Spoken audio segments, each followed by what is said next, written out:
Welcome to Reinventing the Arena, the podcast that guides you through the powerful journey of aligning, embodying, and rising into your most authentic self. We dive deep into the transformative power of doing the inner work because the most important relationship you have is the one with yourself. When you align with your authentic self, you naturally attract the relationships and experiences meant for you. I'm your host, Molly Conley, a coach who's passionate about helping you uncover who you truly are using human design, NLP, and self-empowerment tools. Here we explore the art of aligning with your authentic self, embodying your highest potential, and rising above old patterns to create a life that resonates with who you truly are. Whether you're seeking deeper fulfillment in love or your personal journey, this space is designed to inspire your evolution. Together, we'll explore self-discovery, share transformational stories, and uncover the energetic shifts needed to create the love and life you truly desire. This isn't just about change. It's about fully stepping into who you were meant to be. So lady, align, embody, and rise. Welcome to your journey of self-transformation. Welcome to Reinventing the Arena. Why, hello there, lady. Welcome back to the podcast. Today, I'm sharing the next layers and one of my favorite parts of my design, and that is the profile types. Make sure you have your chart available, especially if you do not know what your profile type is. You can always grab your free chart on my website as well as downloading the free 11-page energy report. So all you need to do is go to reinventingthearena.com. You can find it there on my homepage, or you can also find it on the Human Design chart page.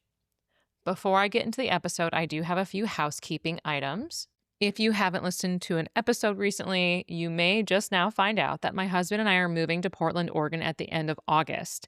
So please know that I will not have any human design readings available during that month of August and most of September. And this also includes relationship readings. So if you listen to the last few episodes, you have heard my reading that I gave with my husband about our connection charts, our 9-0 connection. And when I create a relationship reading for clients, it's very similar to that. And it is recorded and emailed to you so that you can download it and keep it forever, as well as receiving your own relationship reading report with some of my notes. But like I said, those are going to be limited for the rest of the summer, as well as when it gets into August and September, those will not be available. If you are listening to this episode in real time, the embodiment mentorship applications are open through Sunday, May 31st. If not, you can still apply, but the next round of applications will not be reviewed until January of 2027. This mentorship is a dedication to a practice, showing up consistently, trusting the preparation, and all doing this imperfectly within your own design. But that's part of the embodiment experience, is keep going anyway. This is what really creates transformation over time. And that's exactly what this embodiment mentorship is built on. Not perfection, not having it all figured out, but a real, honest 6-month dedication to yourself and your design in the middle of your actual life. If that's what you've been looking for, more than just learning about your design, but wanting to live it, apply for mentorship, like I said, by Sunday, May 31st. After that, I will review your application. Well, whenever you submit, I review your application, and I will reach out to you either way. It's not just my team. It really is myself looking at all these applications, because it's going to be a partnership, a relationship between you and me ongoing for those 6 months. And then I'll reach out and let you know if I think it's a good fit. And if it is, we will have a 30-minute call to discuss what that mentorship would look like for you, answer any questions you may have. And once I've answered your questions, if you've decided to continue moving forward, I will then send you everything you need in order to get started in June. Now, as for coaching, I'm only going to have 2 more spots available as of this recording, as of May. I will not be taking any new coaching clients starting in August just because of our move, but I plan to reopen them October 1st. So coaching is a 4-month commitment. It is flexible because, life does happen for both of us. You receive a 2-hour human design reading, an energy leadership assessment, and then 7 one-on-one coaching sessions. I do have a sliding scale system and payment plans for that available. All details of all of these services are located on my website, reinventingthearena.com, or they will be listed in the show notes below. So once I learned about my human design chart, I was very immersed in it, but everything seemed to just be overwhelming in the beginning. And so I really stuck to those first 3 outer layers: the energy type, the strategy, authority. And then, of course, I started dabbling in the self and not self themes. But it wasn't until I got to my profile type that I was like, "Oh my, this this is fascinating for me." Um, my profile type, even when heard it at a surface level, I was like, "Well, I kind of see that." But the more I started to dive in deeper, specifically in the first number of my profile type, I could see how I experimented with life. I'm a 3-5. So, what I experimented with was everything, whether that was my career, specific projects when I was working in a corporate life, whatever I cooked, if I wanted to try to make unhealthy food healthy, what I tried to do in dating. Was I wanting to date someone older than me, younger than me, or do I want to go outside of my box and try something new? How I approached conversations, all of those things I experimented with. And then I took the lessons and I applied them to different areas of my life.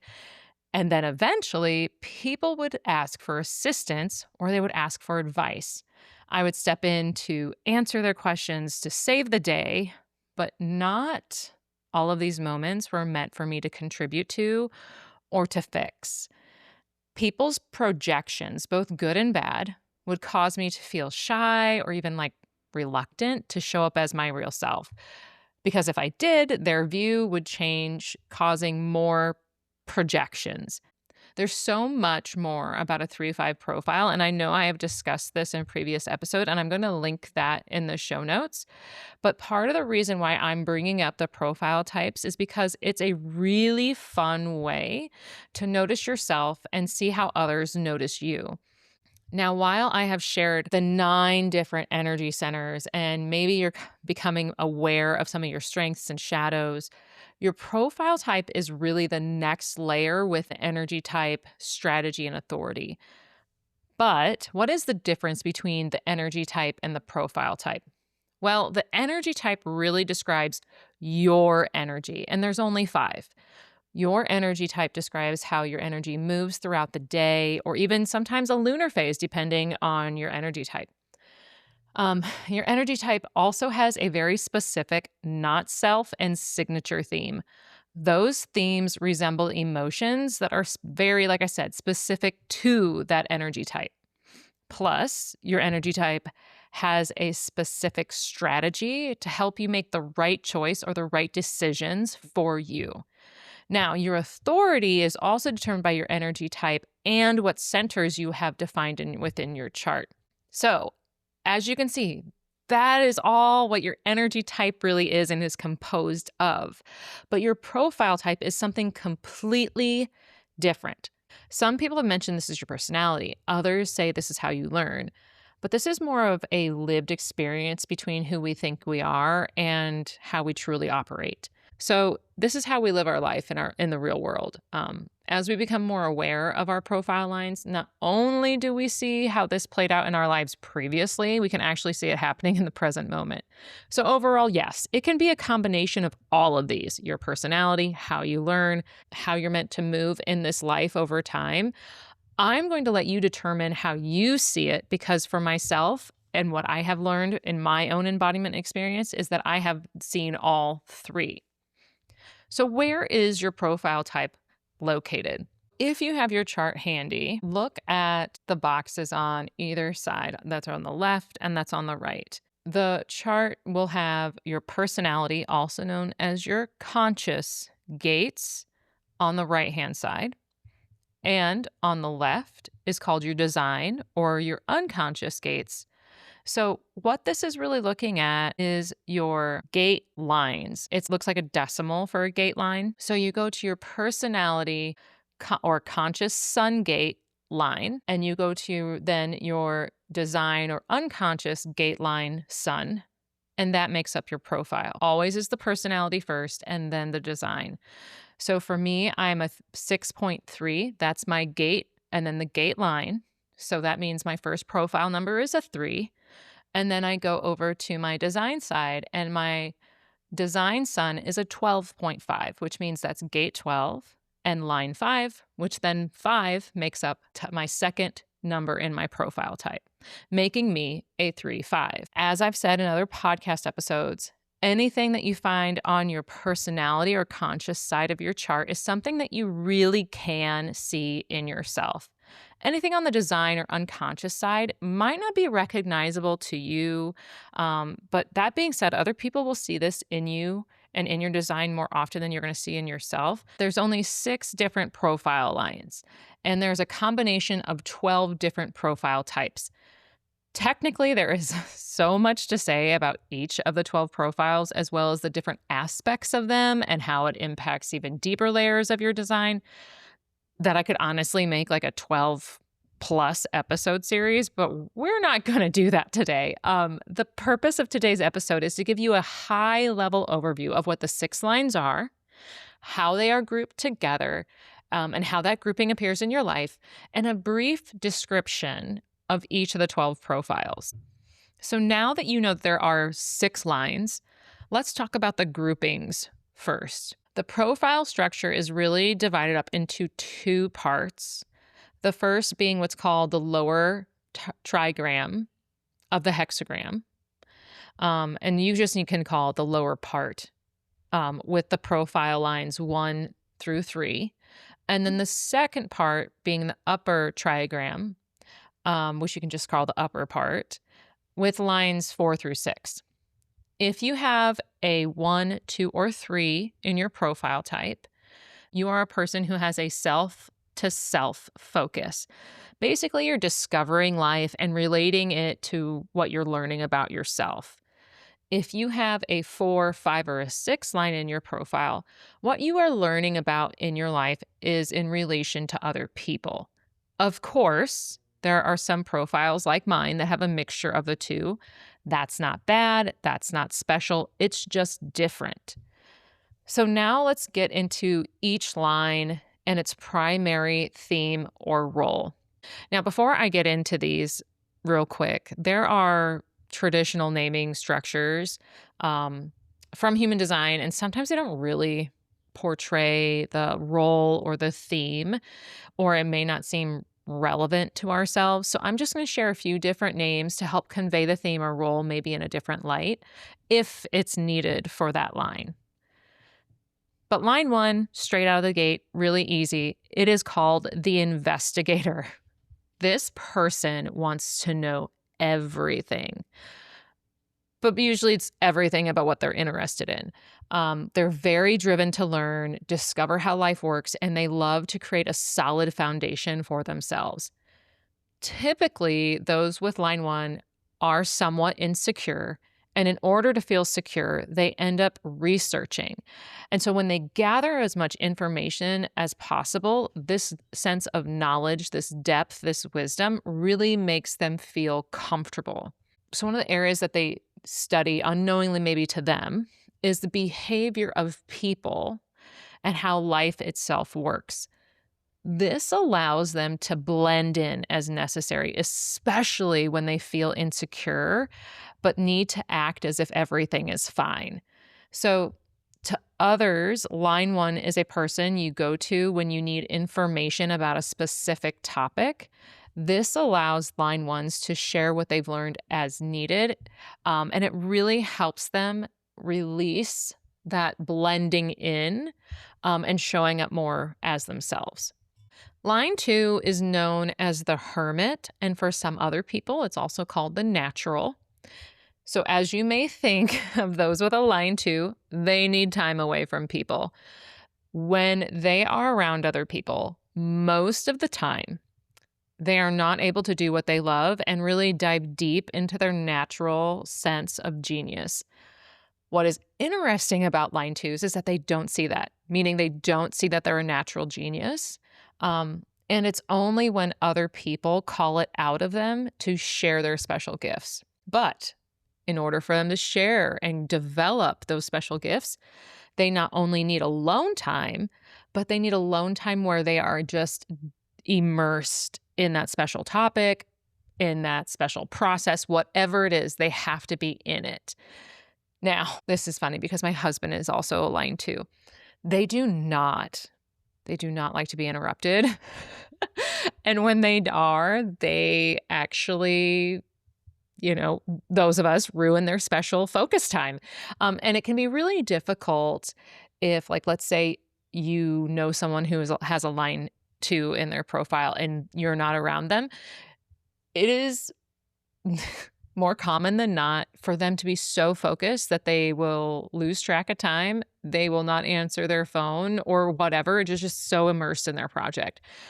So if you are someone who's in a relationship with someone that has a line 2 and you're thinking like, why are they ignoring my phone calls or whatnot? Just know that they might be deeply immersed in a project. That's a good reframe to approach this.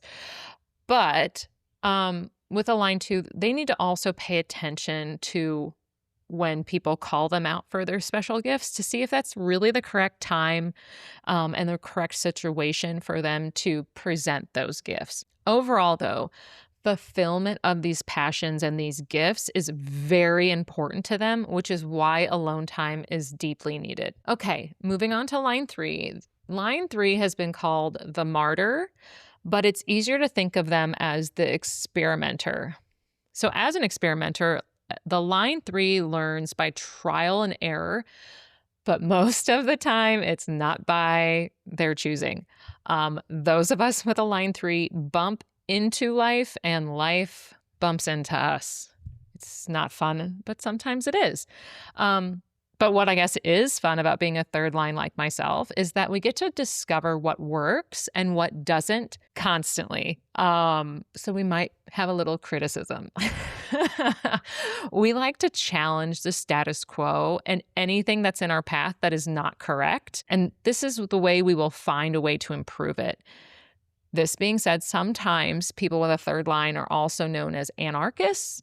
They challenge authority, especially when something is not true or what is not right to do. We kind of like to stand up for other people, and that usually makes people with a line 3 a target. Since a line 3 can notice what is wrong as well as like what works and what doesn't, relationships can be tricky. There is a motto for line 3s, and that is bonds made, bonds broken. It doesn't mean that they will not have relationships, but it's also very common for a line 3 to not have long-term, like lifelong friendships, be extremely close to family members on a consistent basis, or, be in long-term romantic relationships. It really does take the right person that's in the relationship with a line 3 to show up at the right time and have the right understanding of the line 3's trial and error process, so that the line 3 actually wants this person to stick around, because overall, we're highly mutative. Then there's the line 4. So people traditionally in human design call this the opportunist. But if you have heard me on the podcast, specifically when I'm talking about or talking to my husband, I also call line 4 the networker. So when looking through that lens, line 4 is not here only to investigate relationships, but to have relationships. Their connections matter. They impact all people they know and become very influential, as they are also extremely friendly. That being said, it is also the first line in that upper grouping, which means that they are also insecure, especially around change. They need a solid foundation, just like line 1s, in order to feel secure. So when a lot of changes are happening, it can be very unsettling to them. Most line 4s need to have the next step figured out before they can move on. So a good example would be having the next job lined up before they can quit, or having the next house or apartment lined up before they feel comfortable moving out of their current one. So they need to have these sort of progressions in order to feel comfortable about change. Once they establish that solid foundation with the right job, the right living situation, and the most aligned relationships for them, they will flourish, they will thrive. Overall, because of this, they're here to enrich their communities with their insights and ideas, which will help transform other people's lives. Line fives are traditionally called the heretic, but some people have called this line the visionary leader or the illuminator. Line fives are here to save humanity by showing the world their new solutions. They carry a sense of magnetism as people are drawn to them and their solutions. So, unlike line four, they're here to influence strangers.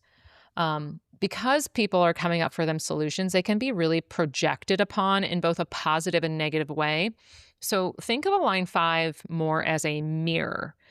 People will only see what they want to see from a mirror. And that's exactly what they do with a line five. So if they look at a line five and they're like, oh, they can solve my problems, that line five is known as a savior. If they end up not saving the day, line fives can have their reputation fall. So then when that happens and they look in the mirror, they can see a failure. This is why most line fives seem a little shy or rarely show up as who they really are. That being said, they're always ready for the next crisis and able to step up when it's the right place and the right time with the right projections. So not only choosing which crises are worth saving, but also knowing when it's time to step away is very important. If you do not, that reputation can suffer. We're going to get into now the line six. This one is fun. It is known as the role model. And just real quick before I move on, even though there's two different distinct parts in the profile types, the highest singular profile type is line five. That's the highest it will go.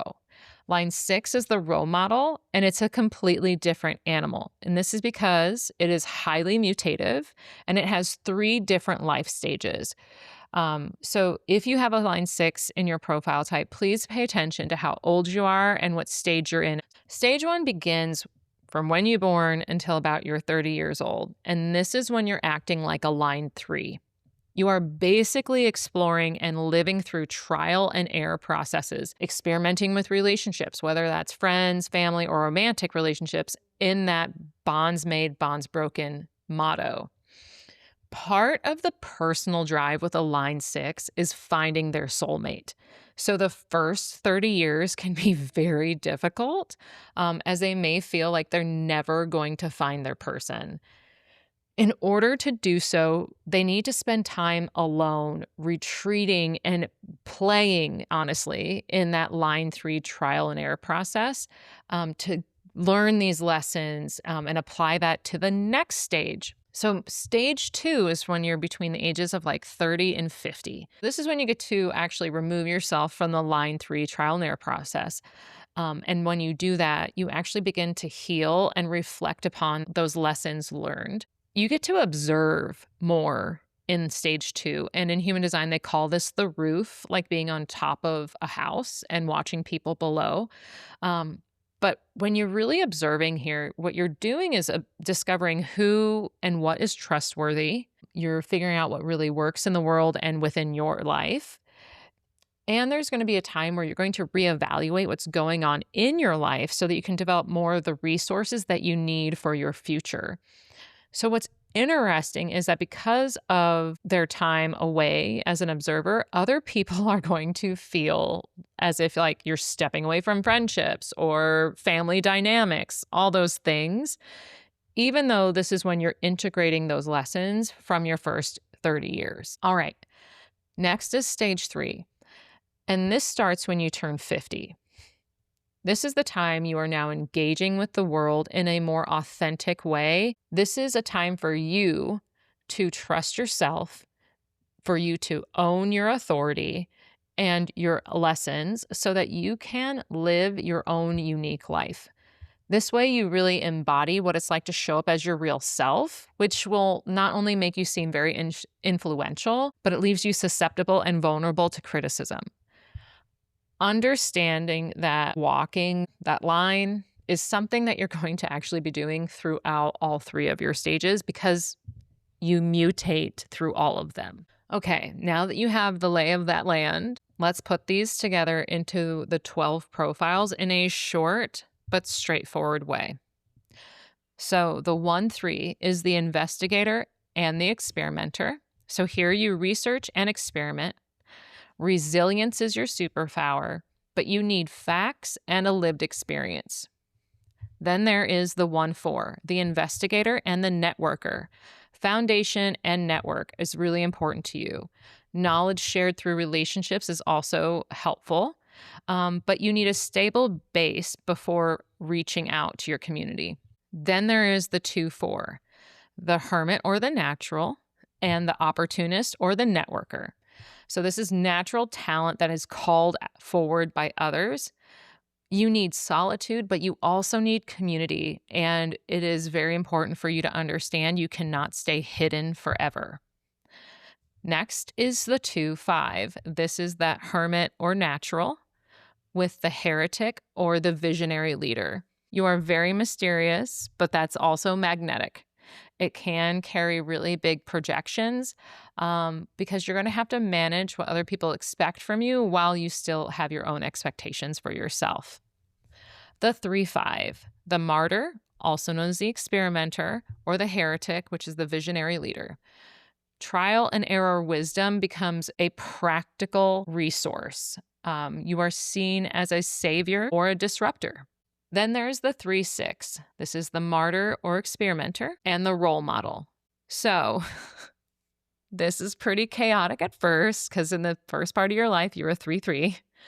But you become the person who has experimented with life and becomes a wise observer who then teaches from experience. All right, the 4 6. So the opportunist or networker and the role model. So those first 30 years are still going to be a little chaotic just because you're experimenting with life. And maybe that's not something that you see because it's on your design side. So you impact people overall with very deep relationships. This is because when you have moved through the different life stages in 6, it's almost like you're creating different phases of how to build trust. Then there is the 4 1. This is the rarest profile type, by the way. There's less than 3% of the population is a 4 1. This is known as the opportunist or the networker with the investigator. So your network is built on research, knowledge, and wisdom, specifically through relationships. You still want to know your stuff. So this is the stuff that you are very passionate about, but more than likely it's because of relationships. You can influence others through knowledge and your sense of connection. Next is the 5 1. So the heretic or the visionary leader with the investigator. So once again, practical solutions, but these are created from deep research. One thing that you must have is proof in order for this to move forward for you. So understand that your practical solutions are going to be something that people very much want, but that leads to having high expectations. Really use your strategy and authority to know when to step in. Then there's the 5 2. Once again, the heretic or the visionary leader with the hermit or the natural. So you are a natural genius with applying practical solutions universally. So a larger impact. You do need to retreat, to go into hermit mode, despite others constantly wanting you to save the day. Next is the 6 2 profile. This is the role model with the hermit or the natural. So this is very chaotic in the beginning, once again, because you're living that 3 life for a little while. Eventually, this is called embodied wisdom, but you still need to retreat. You will not step into this profile until closer to your 50s or about midlife, and other people will constantly seek you out almost instinctively throughout all of your phases. Last but not least, it is a 6 3, the role model and the martyr or the experimenter. This one is the most experimental, as you can tell, especially during the first 30 years of your life. You might feel like nothing is going the direction that you had hoped. But as long as you really learn your lessons continuously in life, you are going to be a very experimental role model, because in order to teach it, you must live it. And this sort of transformation is going to have very distinct chapters for you. Okay, there you have it. Of course, there is more to explore with each profile type, but this overview will give you a great starting point. Later on this summer, I will have 2 women joining me to discuss their profile types in action. First, you're going to hear from a woman who is a 6'2", just on the cups of moving into stage 2 of the 6th line. Then you're going to hear from the rarest profile type of them all, the 4-1, and her story of moving through change. Make sure to subscribe to the podcast because I don't want you to miss those, as well as the next episode. The next episode is landing June 2nd, and I'm joined by my best friend Sam and her husband to discuss what it's like to have an emotional authority and ride emotional waves in a relationship. It is full of stories, real emotions, quite a few laughs, and I will say it's kind of on the longer side, but you definitely do not want to miss it. Last but not least, if you want to live your design and not just learn it, once again, apply for embodiment mentorship before the doors close on Sunday, May 31st. They will not reopen until January 2027. All right, lady, have a wonderful day, and I will be back to talk to you again in a few weeks. Thank you, lady, for joining me on this journey of aligning, embodying, and rising into your most authentic self. Remember, the most important relationship you have is the one you have with yourself. And when you do the inner work, you naturally attract the love and life meant for you. If today's episode resonated with you, I'd love for you to rate and review the show. Your feedback not only helps more women discover the power of self-transformation, but also helps us grow this community. If you're ready to go deeper and align with a relationship and life you truly desire, I invite you to explore my coaching services. Together, we'll use human design, NLP techniques, and self-empowerment tools to help you break through old patterns and create a life that resonates with who you truly are. Visit reinventingthearena.com to learn more and take the next steps in your journey of self-discovery and alignment. Until next time, lady, keep aligning, keep embodying, and keep rising. Thanks for listening to Reinventing the Arena.